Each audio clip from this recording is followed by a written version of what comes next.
We're going to be talking about Magicians of the Gods, the forgotten wisdom of Earth's lost civilization, and this is the sequel to Fingerprints of the Gods.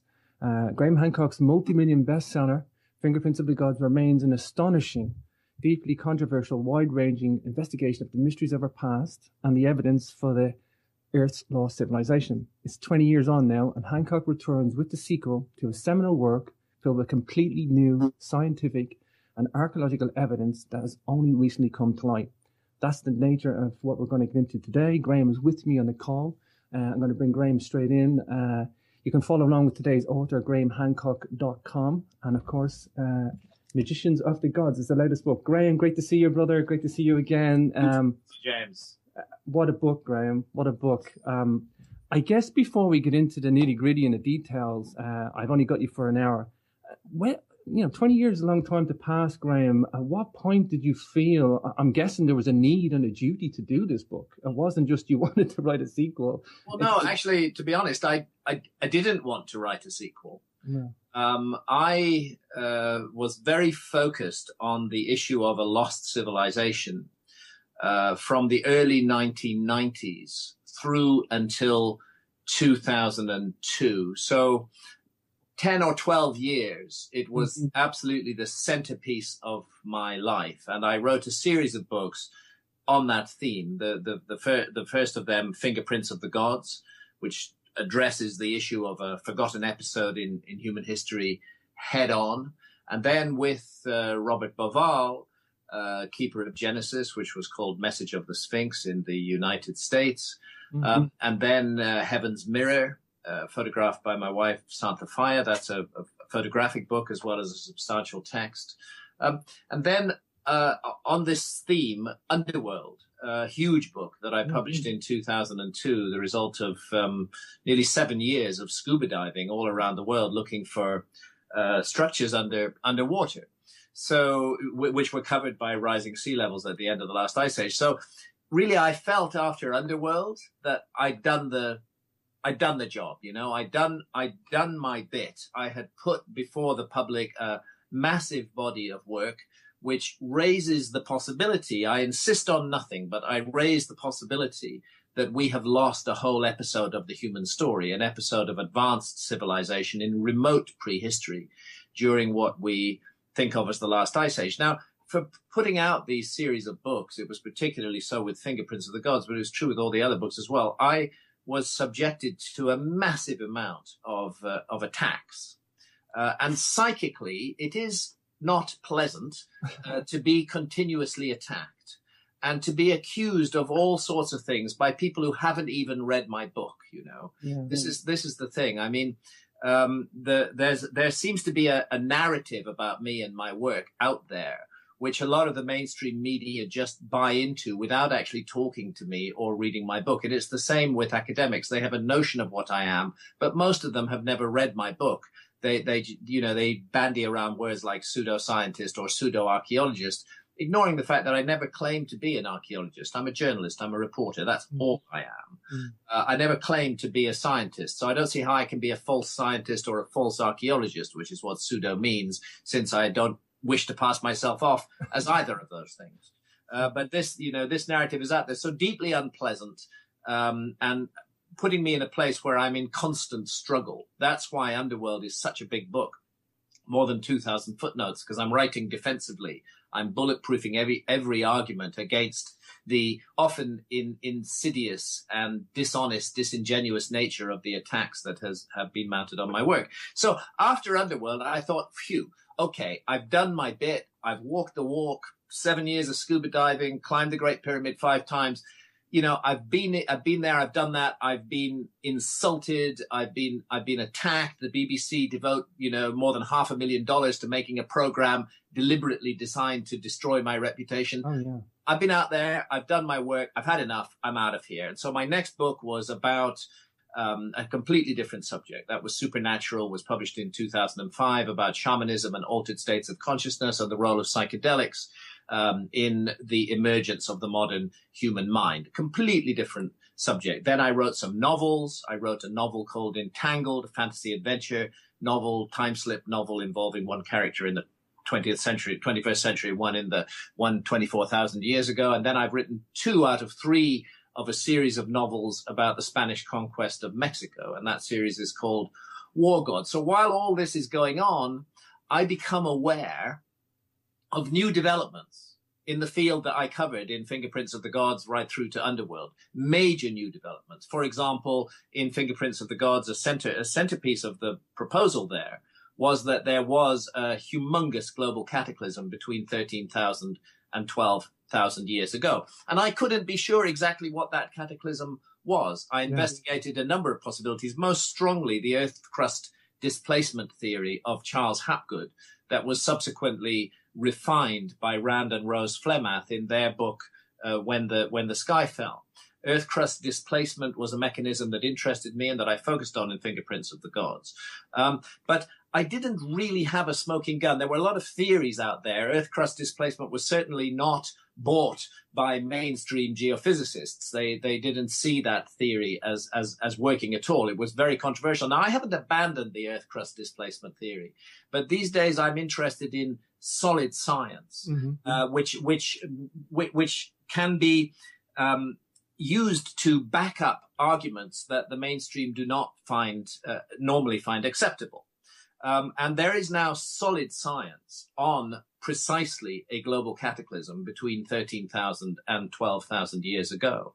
And that solid science is the work of a team of more than 30 geophysicists, mainly marine scientists, impact dynamics, animal extinctions, archaeology, people from all different disciplines have come together to analyze the compelling evidence that the Earth was hit by several fragments of a giant comet 12,800 years ago, and may have encountered further fragments of the same comet 11,600 years ago. And so we have an extinction level event precisely between 13,000 and 12,000 years ago, as I proposed in Fingerprints of the Gods. And this new science has not been put before the public in any major way. Up till now, apart from a few newspaper reports, it's been confined to the rarefied atmosphere of prestigious scientific journals like the Journal of Geology, like the Proceedings of the National Academy of Sciences.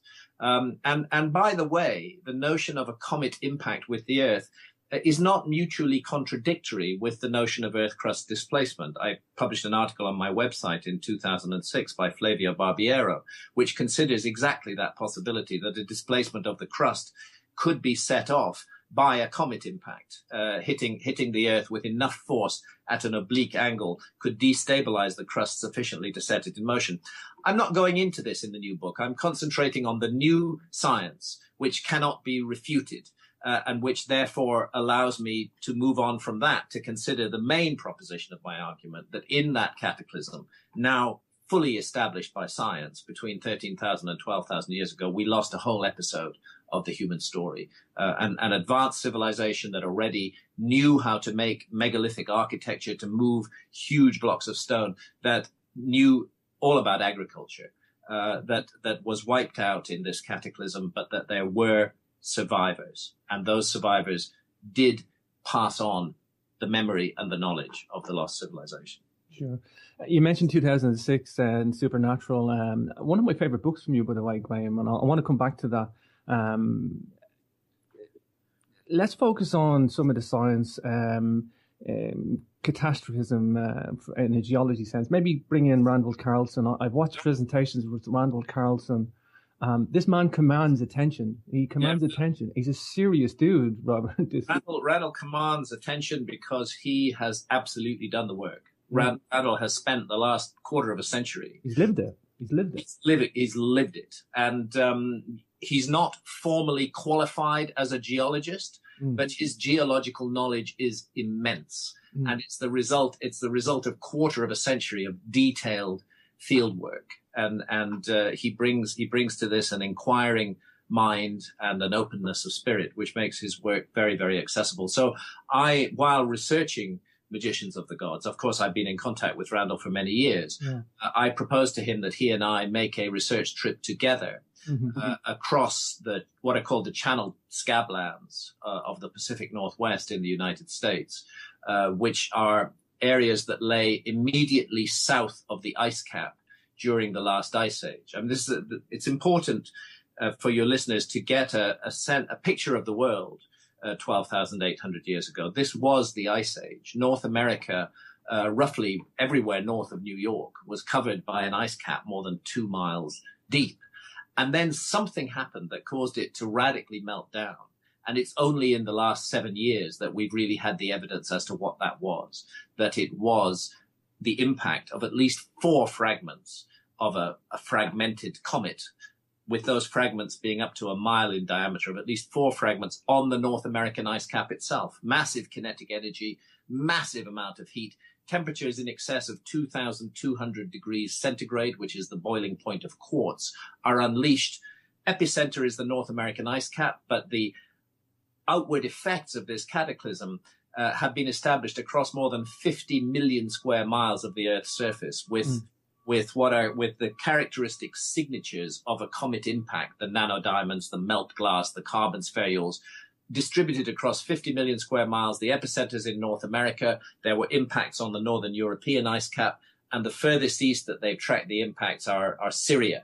So this is an object that, multiple objects that come in from the northwest on a trajectory over Canada, cross North America, cross the Atlantic, hit the northern European ice cap, and the final fragments rain down over Syria. And it's accompanied by massive sea level rises, huge evidence of disturbance of animal populations, extinctions on a dramatic scale. This is truly an extinction level event, and it's right there in the basement of everything that we've been taught of is history, and it's not been taken account of by historians and archaeologists in building their model of the origins of civilization. I don't even blame them for this, because it's so new.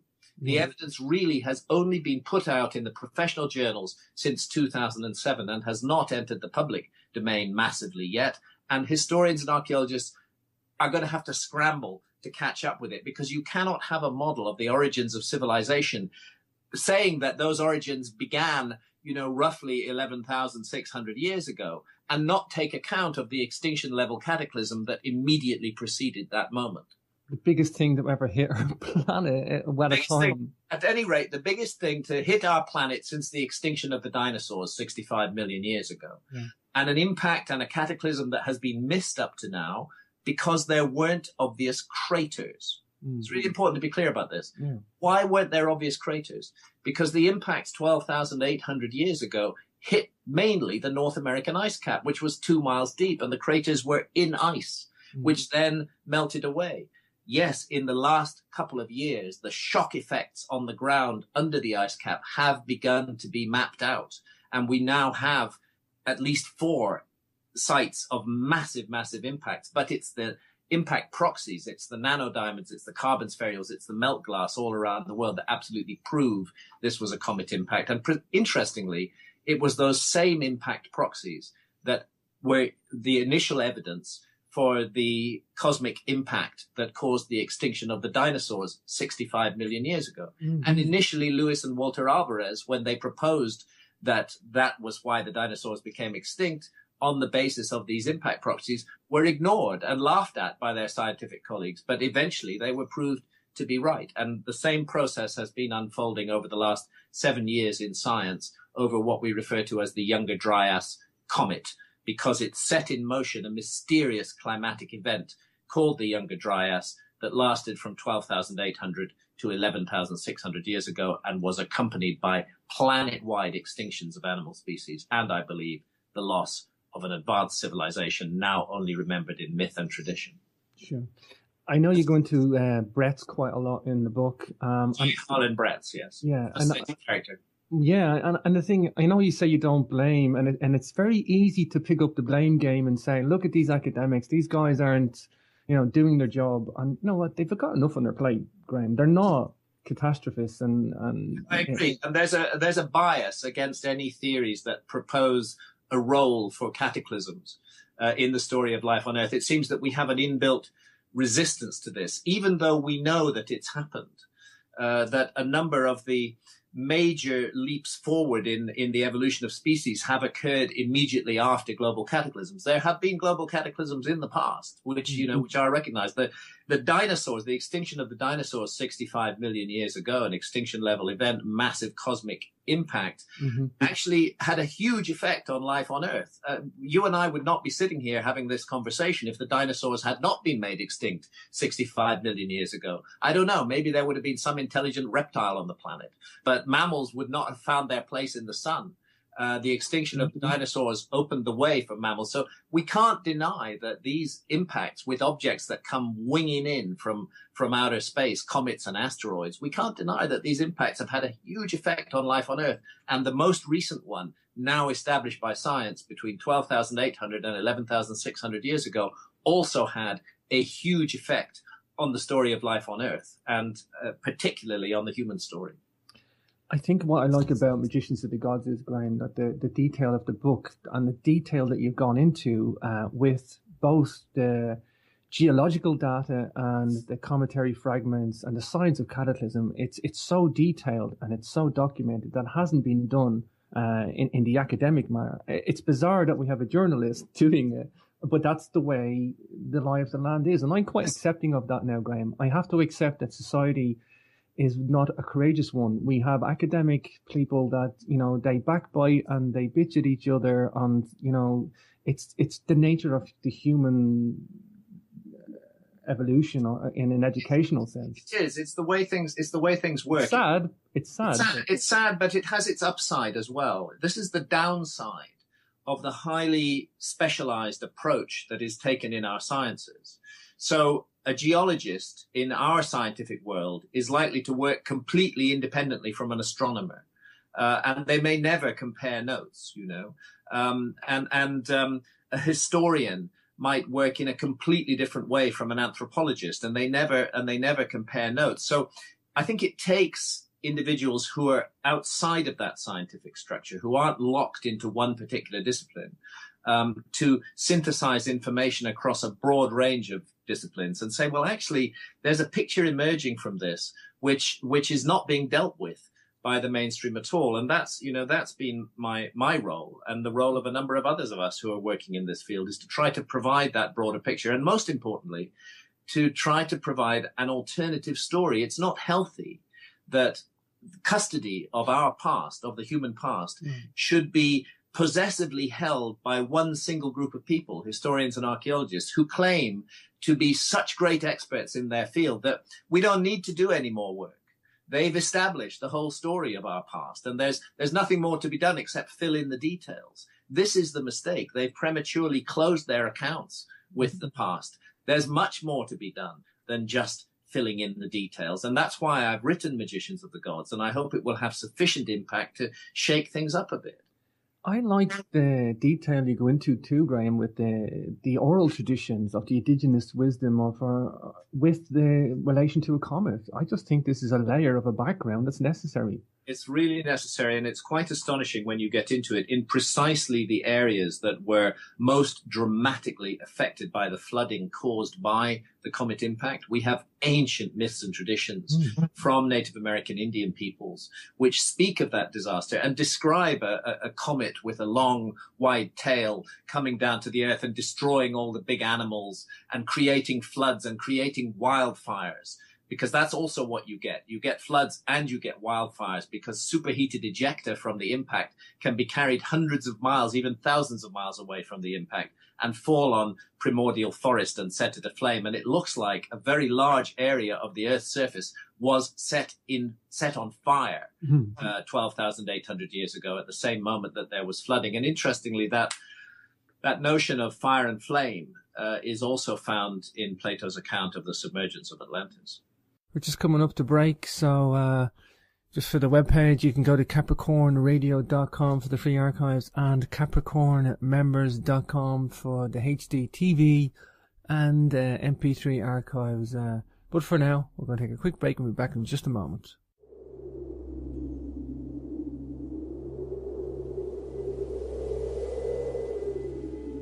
There is something majestic in the land of Ireland. This is known the world over.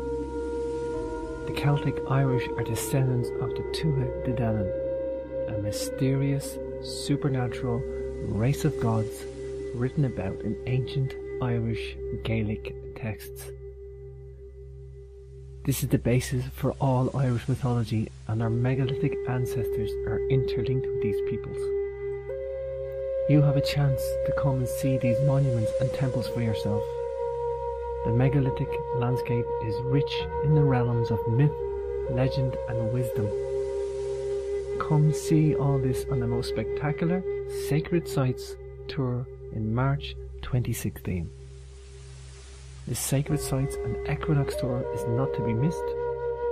Tour highlights include Grillen of Ailloch Observatory, the Giant's Ring Henge and Dolmen, St. Patrick's Day Special at St. Patrick's Ancient Chair, March 17th, Knockmany Passage Tomb linked to the Queen Maeve with special access, Beemore Temple Complex, Dunluce Castle, the Giant's Causeway, Beltany Stone Circle, Kilclooney Dolmen, and the Loughcrew Equinox Event Alignment. Of course, we will see the famous tombs of Newgrange, Noath and Doath, also Fornox Rock Art and Shamanic Chamber, Tara Hill Complex, and we're going to finish at the Tuatha De Danann's origins in the northwest of Ireland at Carrowkeel, dated 3500 BC, and the famous Carrowmore 5000 BC complex. Check out all the full itinerary on the Tours Events page for more details at jamesswagger.com.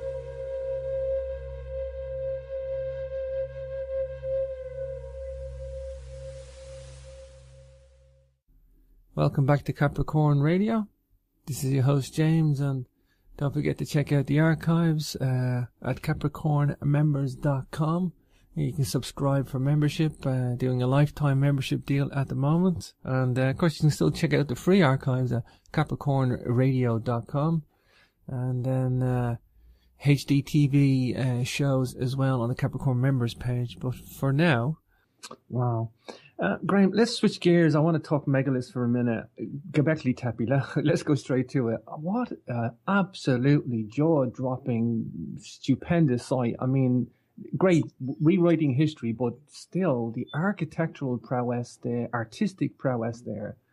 And I think it's one of the best megalithic sites we got on the planet. It's a fantastic megalithic site. I am so glad that I was able to see it and to explore it freely before the present hideous wooden roof was placed over it. Same as Malta. They did it in Malta as well. They did it in Malta as well. And again, I'm so glad that I was able to explore the Maltese megalithic sites before they covered them with these structures. But at least in Malta, the roofs are relatively tasteful. Yeah. Here in Göbekli Tepe, it's a hideous thing. Supposedly a temporary structure, a thick wooden roof weighed down with platforms loaded with stones to stop the roof blowing away. You can hardly see anything. I mean, if somebody had set out deliberately to remove the drama and the mystery from Göbekli Tepe, they couldn't have done more than the German Archaeological Institute have done by putting this roof in place. And that's a pity, because the German Archaeological Institute has done some great work at this site, and this site is a heritage of the whole of humanity. It does need to be protected, but the way they're protecting it at the moment is ugly and deeply out of character with the nature of the site, and I regret it enormously. Look, we're looking at, first and foremost, it's important to be clear what the mainstream picture is. That 12,800 years ago down to 11,600 years ago, say, our ancestors were simply hunter-gatherers. They were all over the world, basically what we would refer to as quote-unquote primitive hunter-gatherers. Their mental processes may not have been primitive, but they were living a life of wandering nomadic people, hunting and gathering for their sustenance and living in portable shelters. And then round about 11,600 years ago, a bit mysteriously, in southeastern Turkey, there's a sudden spread of agricultural knowledge. Agriculture disseminates. Species start to be domesticated. Both agricultural, both crops and wild animals start to be domesticated. And that is regarded as the beginning of the Neolithic, what's called the Neolithic. And then after several thousand years of development, increasingly complex urban settlements like Çatalhöyük, you get the first megalithic architecture about 5,500 years ago on Malta. This is the mainstream model. So it's very disturbing for that mainstream model to find at the very moment that agriculture starts to disseminate in southeastern Turkey 11,600 years ago, to find a site, a sealed site, which was deliberately buried by whoever it was that made it, which is a truly megalithic site on a scale that's about 50 times bigger than Stonehenge, gigantic scale, with the world's, as far as we know, first perfectly aligned north, south, east, and west building, which tells us that whoever put it there had a knowledge of astronomy and was able to use it with the deployment of very large megaliths. Majority are around 20 tons, but there are some that are heavier than that, with huge organization and planning brought into it. All of this happens as though a group of, and here's the fantasy that mainstream archaeology is now trying to project to us so that they can preserve their model of the past. That by some miraculous process, a group of hunter-gatherers woke up one morning and decided to create the most perfect and the largest megalithic site that would ever exist on Earth 7,000 years before anybody else thought of the idea.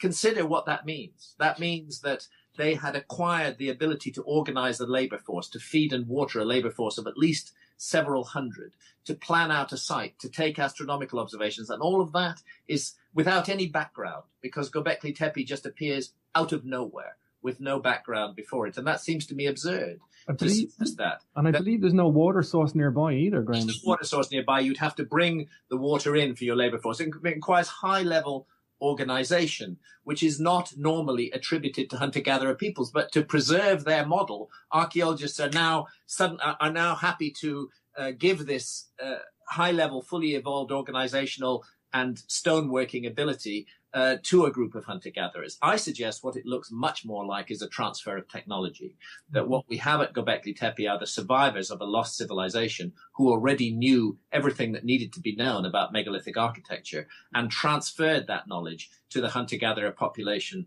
they settled amongst, and at the same time transferred to that population the essential knowledge that allowed agriculture to disseminate widely at exactly that moment. This, to me, looks a lot more like, is better and more easily explained with the notion of a group of people who already had this knowledge, who came to Göbekli Tepe, rather than the fantasy that hunter-gatherers were suddenly inspired to do this most incredible work with no previous experience.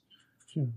Graham, I done the review for the book, but I also got the audio book as a little way of recapping without having to reread the book again. And I want to draw attention to that because you have narrated your own audio book. And what I find fascinating is you pick up the sentiment of the author. What better person to read a book than because a lot of people today, they don't do their own narration on their own book. But I like, because your book is wrote in a narrative as you journeyed around the world, researching this, living it as well. And that comes through in the book. I want to draw attention to that. Because when you're talking to Klaus Schmidt, you feel like you're there, Graham. And I'm just glad that you've done this. So I appreciate it. I wanted to draw attention to that. Thank you. I enjoyed recording the book. It's the first time I've done the audio of one of my own books. In fact, a lot of my books aren't in audio at all yet, but where they have been, it's been an actor who's read them. This time I was asked to read it myself, and I very much enjoyed the experience. It takes a long time. It actually took 5 working days, full days, to record the whole text of the book. But I like reading it out loud because I know what bits I want to emphasize and what bits I want to play, to put in a lower tone. There's some things that need to be projected forward into the foreground in tone of voice, and some things that are more workable in the background. And you can do that with tone of voice if you really know your story. So I very much enjoyed reading this. And the reason I mention that is when you're with Klaus Schmidt and you're talking about Göbekli Tepe, you really understand your mindset more so because of the narrative. And for example, I mean, sad that Klaus is gone now. Sad he passed away. He died in the summer of 2014, and I did my long interview. In fact, encounter. I spent 3 days with him at Göbekli Tepe, and he very kindly showed me around the site in the greatest possible detail. But unfortunately, he died in the summer of 2014, and leaving a vacuum. I'm not sure who's going to who's in a place to take over from him. The German Archaeological Institute seems a bit disoriented at the moment as to what to do, and I don't see clear and definite plans for the future excavation at Göbekli Tepe unfolding. Hopefully it will, but at the moment it all looks a bit uncertain. And I think Klaus, he was hoping that there was some other stuff that's going to explain the evolution, and what you're saying is, Graham, this is like a devolution. They suddenly appear and then it doesn't make that stuff is the oldest. This was what puzzled Klaus Schmidt. I mean, how does one, if one buys into a model where ideas have to have a history and have to evolve, you have to see the background to the evolution of ideas, then how do we explain a site which appears out of nowhere, and where the very best work is the oldest work, and where it then starts slowly over about 1,000 years that the site was in use, it then starts slowly to devolve, and so that the latest stuff is not nearly as good as the oldest stuff, and then finally they bury the whole thing and nobody touches it for more than 10,000 years.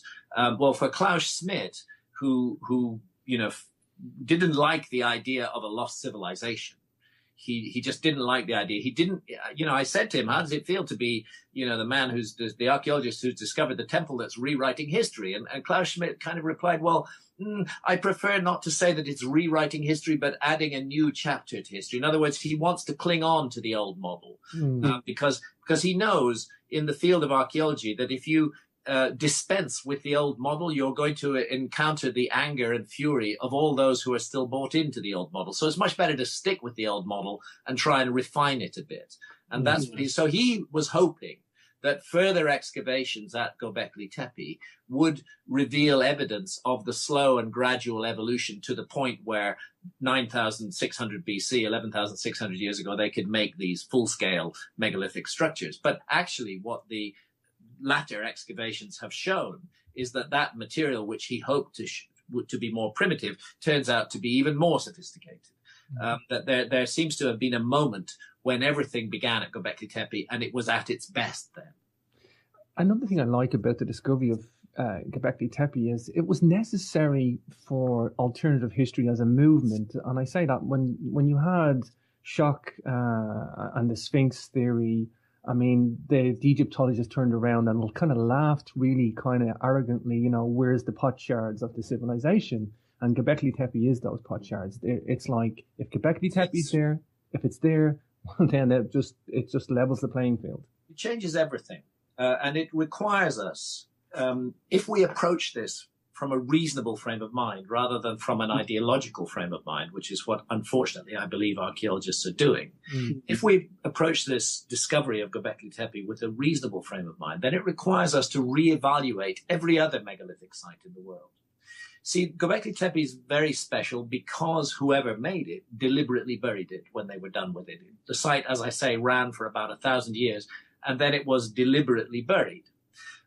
That's not the case with the megalithic temples of Malta.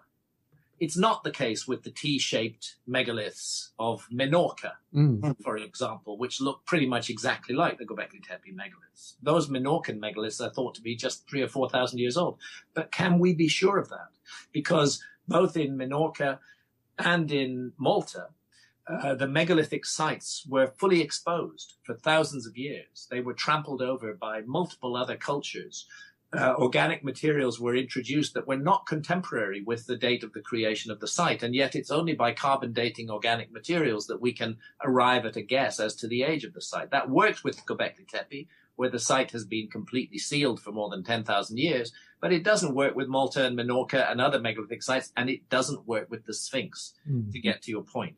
As you rightly say, when John Anthony West and Robert Schoch proposed a much older Sphinx back in 1992, a Sphinx that had been subjected to at least 1,000 years of heavy, heavy rainfall, causing characteristic erosion patterns.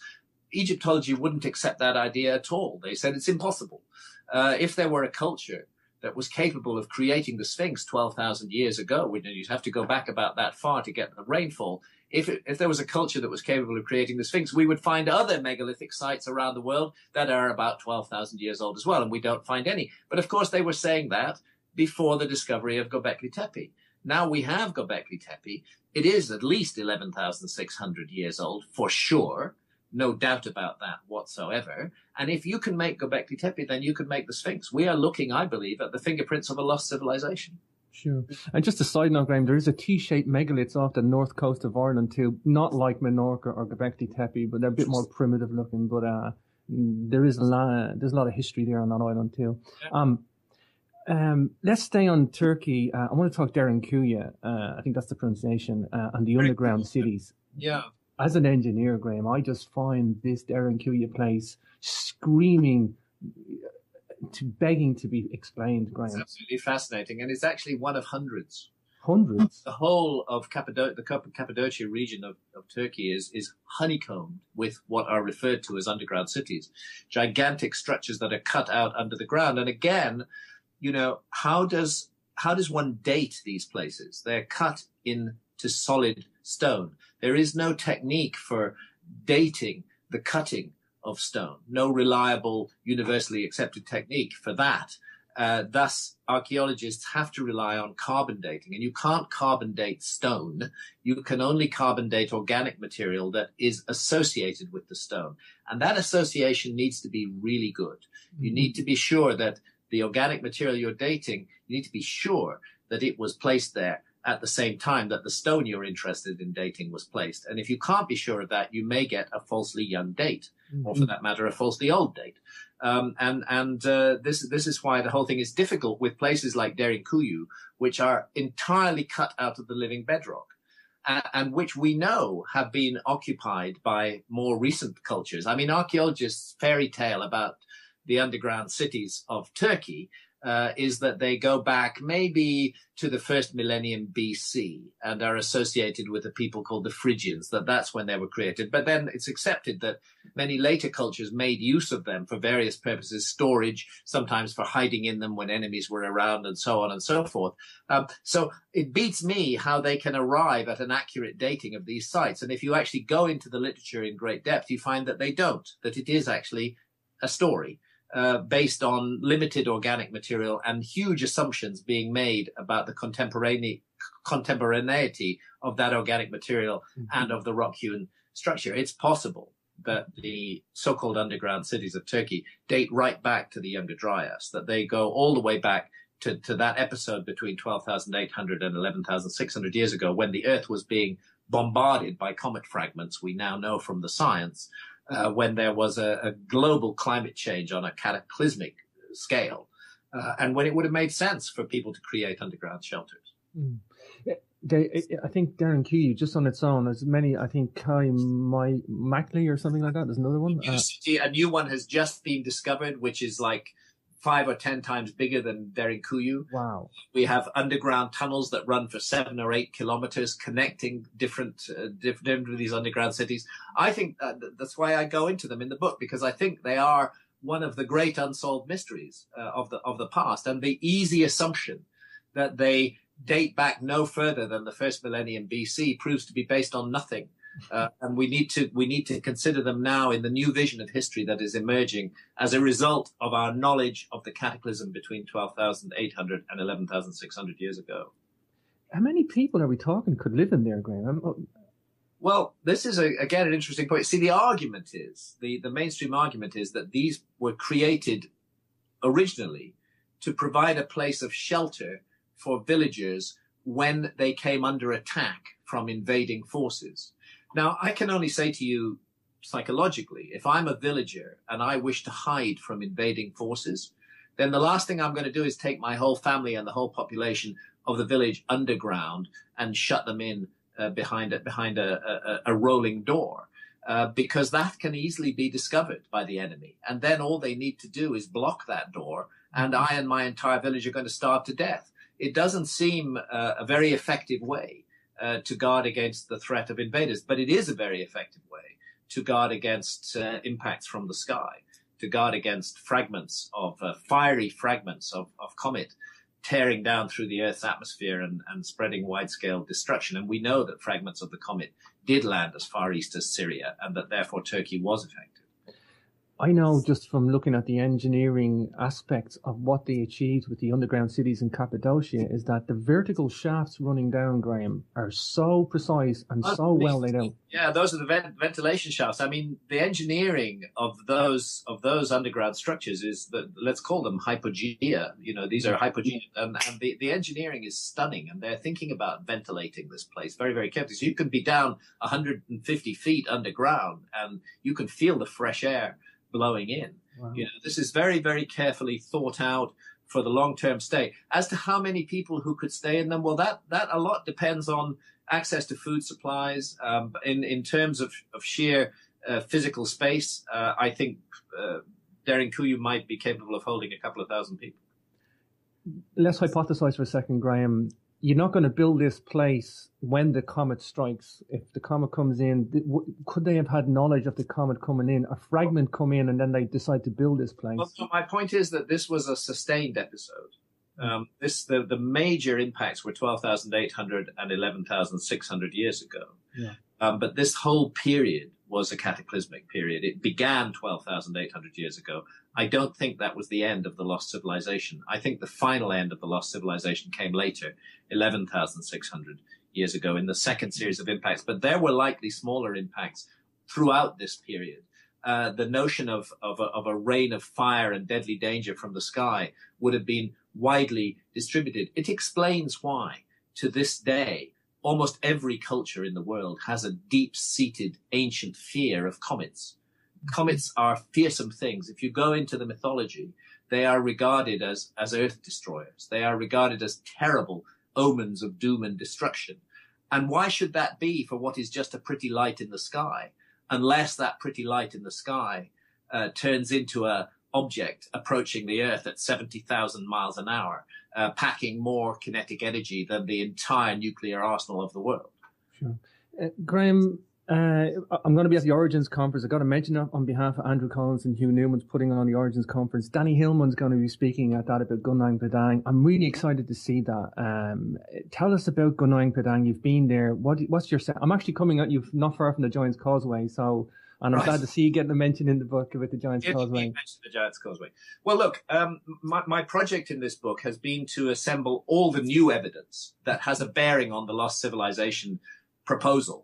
That has accumulated in the last 20 years. And just as Göbekli Tepe is an incredible, relatively newly discovered archaeological site, the excavations didn't begin until the second half of the 1990s, and they're still underway. We have another site on the other side of the world, in Indonesia, on the island of Java, where Indonesia's chief geological expert in megathrust earthquakes, and that is Danny Hillman Natuwijaja, PhD, a globally renowned geologist, paid attention to what was thought to be a natural hill with about a 2,500-year-old megalithic site on top of it. He put down core drills. He did remote sensing with ground-penetrating radar, with seismic tomography. And what he's discovered is that natural hill is a man-made pyramid, more than 300 feet high. And on top of it is a relatively recent megalithic site. But when you go down, when you drill down, you find the evidence of massive construction going back more than 20,000 years into the past. Again, a discovery that cannot be explained by the present model of history. So I indeed am very excited by Gunung Padang, and it occupies a prominent and important role in Magicians of the Gods. And we shall see what unfolds there in the years to come. What interests me is that now anywhere in the world where we have a site that has been uncontaminated and untouched by later cultures, we find datings that go back to much older times. Just recently, in the Sicily Channel, at a depth of more than 120 feet underwater, a giant megalithic site has been found, including a 12-meter long monolith broken into two parts. And this site, we know, has been covered by the sea for well over 9,300 years. We don't know how long it stood there before that, but we can say it's at least 9,300 years old. And a giant megalithic site that's 9,300 years old, makes sense in terms of what we now know from Göbekli Tepe, but cannot be explained by the previous model of history, which is the model that's still being taught to us in schools and universities. Yeah, I'm looking at the pictures on your blog here, Graham. It's absolutely stupendous, this monolith. Absolutely mind-blowing. There seems to be a hole carved in it as well. It's a hole cut all the way through it, and it's intriguing. I would suggest that it goes back. It was probably standing on that site for 1,500 years at least before the sea level rose and covered it. So this is, again, interesting. You know, just as at Göbekli Tepe, we can be certain that there was no intrusion of a later culture bringing in falsely young dates. We can be certain with this submerged site as well of its age, and what's emerging is a new picture of the past that we have to get to grips with. The information's coming in fast these days, Graham, isn't it? It's coming in fast, absolutely. This is there's an exponential growth in this information. It's coming in from all around the world. It's like, you know, we just haven't been looking in the right way and in the right places. But when we do look in the right way and the right places, if we're open, if we have a closed mindset that says it's impossible that there was any human civilization more than 12,000 years ago. If that's our closed mindset, then that's what we're going to find in the past. But if we're a bit more open than that and prepared to allow the past to speak to us directly, then an entirely different story begins to emerge. And it's a fascinating story. And I suggest it's a story we need to know.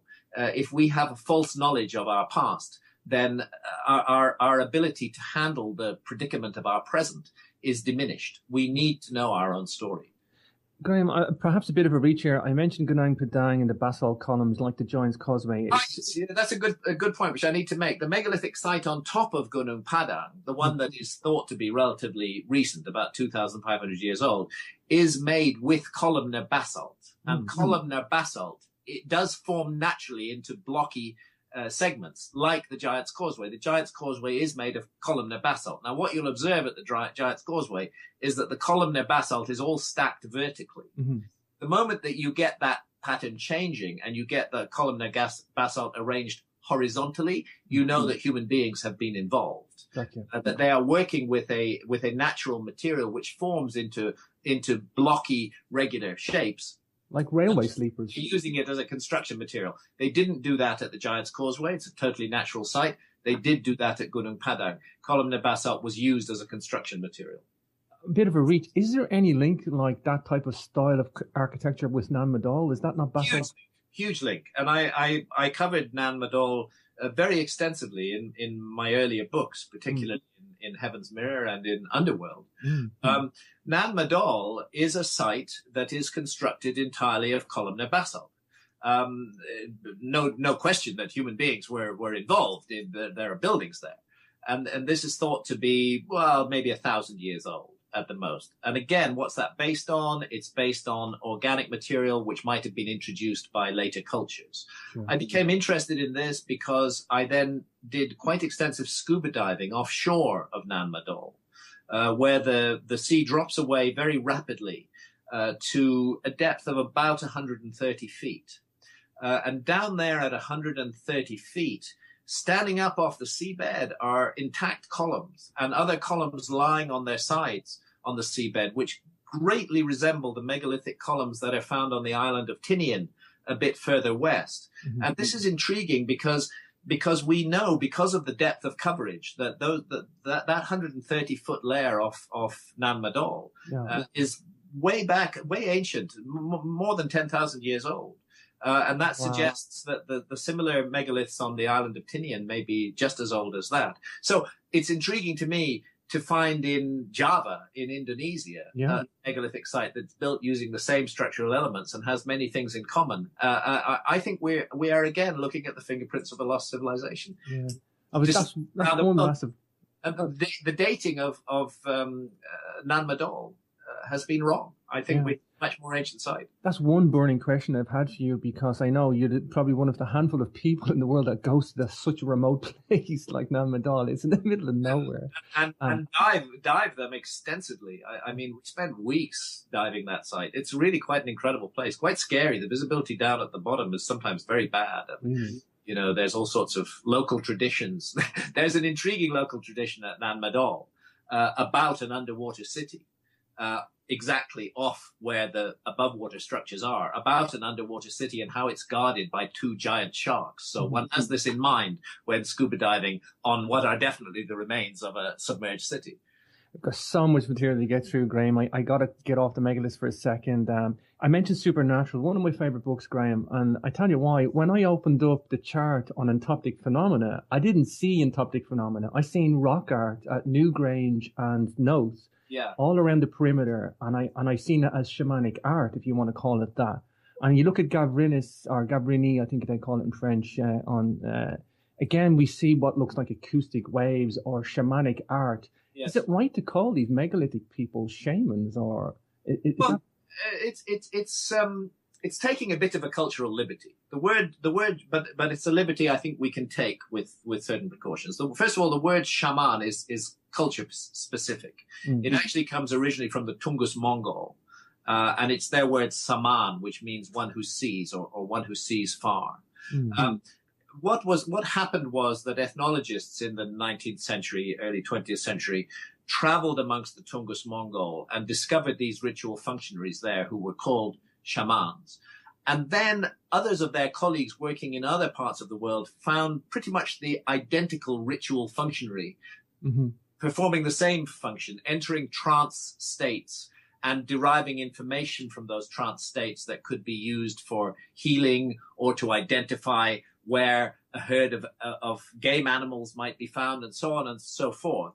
The same ritual function was fulfilled in many different societies there. They weren't called shamans because that's a Tungus Mongol word, but they were performing the same functions as the shamans of the Tungus Mongol in the same way, using altered states of consciousness to acquire what is regarded as useful knowledge. So the Tungus Mongol word began to be spread out to all cultures that had this ritual function. This ritual function is marked by a very specific kind of art, which is universal all around the world, that in the visionary state, the shaman has experiences which he or she then later depicts as paintings. If they're gifted as painters, they recall their visions and they paint them. And this is why we find the same patterns and the same entities appearing all around the world, because this is the classic art of shamanism. And when we find the identical art from 30 or 40,000 years ago in the painted caves of Europe, or for example in Indonesia, where painted caves 40,000 years old have also been found, lo and behold, the same patterns and the same entities. Often you will see a creature that's part animal, part human in form. The same entities appear. It's eerily similar. In every case. And the suggestion that I look into in my book, Supernatural, is it's eerily similar because we are dealing with a freestanding parallel realm that only becomes accessible to our senses when we are in a deeply altered state of consciousness, a trance state, the characteristic state of shamanism, in other words. I mentioned that, Graham, because I think with the megalithic civilization, or culture, I should say, of Western Europe, look at the Hypogeme, an acoustically tuned monument, and we have what I would say shamanic art, or what entoptic phenomena as artwork. Such a high percentage of it. It's clear with entoptic phenomena. I actually don't like that phrase, although I use it myself because it's the phrase that's current in science. But it involves a value judgment. It says that somewhere these images are in the optic nerve somewhere, and that's not necessarily the case. It's not true. All we know is that people, human volunteers, put into deeply altered states of consciousness as a part of scientific investigation, report seeing these patterns, and they do so universally that it's been possible to catalog them and arrive at a group of patterns that everybody everywhere in the world sees in trance states.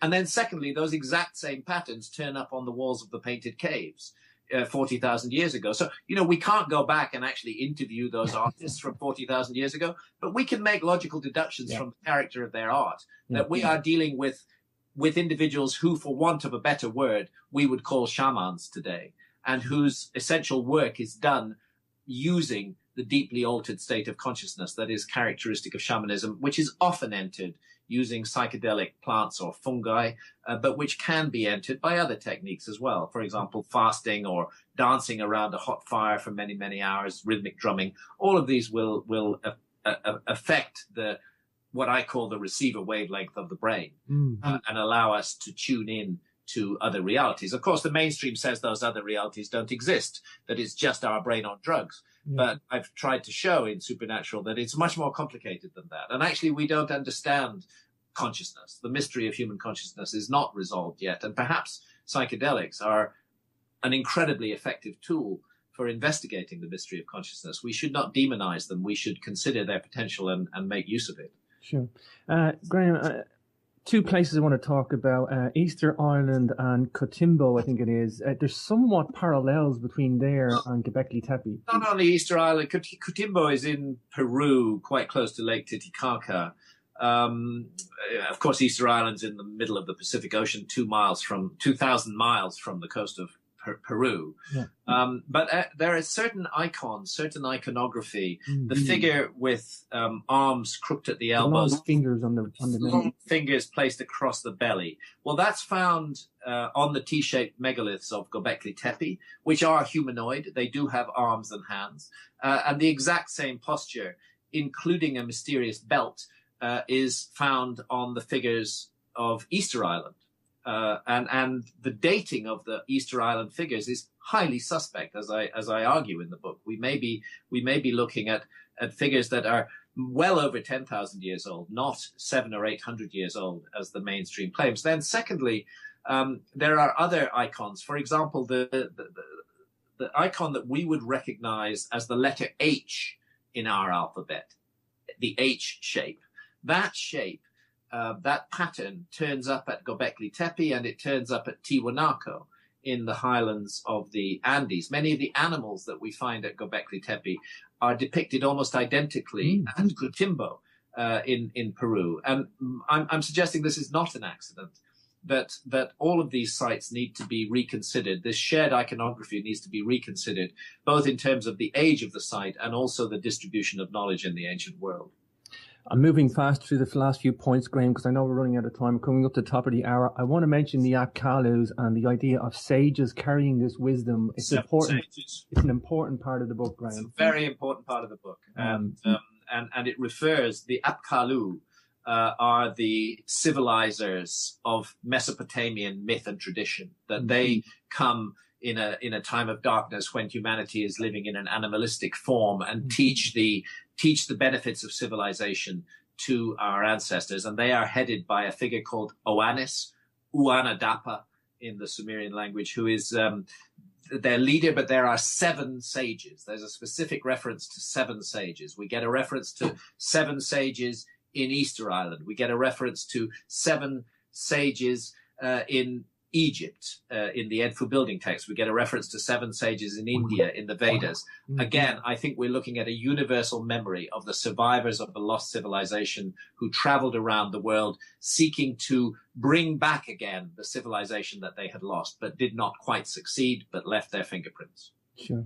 I just want to mention there's some controversial evidence in there too. I know the Australian glyphs are in there, and Mohammed Ibrahim, who I've met as well, lovely guy. He's done some interesting stuff there too. Maybe just pass some comment on that. Well, I report the story of the Gosford glyphs in Magicians of the Gods. I don't make a big deal out of it. It's intriguing for me. I think that is a mystery that requires further investigation. I can't say absolutely that those are genuine Egyptian hieroglyphs from 3,000 years ago, but there's a possibility that they are, and it needs to be looked into much, much further. They do appear to tell a coherent story. I think we should be open to this, particularly since artifacts that look like ancient Egyptian artifacts have also been found on the island of Java. I don't think we should be closed to the possibility that the ancient Egyptians were capable of extensive feats of navigation. In fact, I'm sure they were. And the question is how this then connects to the deep background of ancient Egypt and the notions of the origins of civilization in ancient Egypt, which indeed goes back to an island that was submerged in cataclysmic floods and earthquakes and fires all around the world. Wow. Last place, Graham, tell me your take on Baalbek. Baalbek is just one of the most extraordinary sites of the ancient world. I was privileged to do a research visit there in 2014. It is a magical place. We have a giant U-shaped megalithic wall which surrounds but does not touch a Roman temple complex. The megalithic wall, I'm convinced, is vastly older than the Roman temple complex. It includes blocks of stone that weigh 900 tons each, and there are further blocks in the quarry which I don't think the Romans even knew about, and I explain why in Magicians of the Gods, which weigh up to 1,460 tons. In fact, the most recent of these blocks, the 1,400 ton plus block, was only discovered by archaeologists last year in 2014, although they've been excavating the site for a century. So, you know, this shows us that the mysteries of Baalbek are just beginning to show us their faces. Wow. Well, Graham, we're just about out of time. Of course, grahamhancock.com for the webpage. You can catch Graham's talking events there on the blog. I'm going to see you at the Alternatives. My London sister, kindred spirit, Jerry, bought me a ticket, so I'm going to make the effort to come. That's on the 15th of October. 15th of October. So I'll see you there for that, Graham. I'll also see you at the Origins Conference. Looking forward to that. Graham, loving the website, grahamhancock.com. There's so much material on the site, Graham. It's just fascinating. It's been a work of 1980, let's see, we started in 1999, 2009, 2015, 17 years that site's been running. Wow. It's found its place on the internet. It really has. I know so many people go there, other radio hosts, other researchers. It's a place to go for people to meet and hang out and see knowledge. And we don't need to go to mainstream anymore. We have stuff on the internet. The great thing about the world that we live in today, we are not dependent on the big media anymore. We can talk to each other face to face. We have the magic of the internet, and with goodwill, it can be used for very good purposes. Sure. Graham, you're an inspiration to many people, and me included. Great to talk to you again. Great to see you. And I'll talk to you in the not too distant future, Graham. Yeah, I look forward to seeing you really soon. Keep well.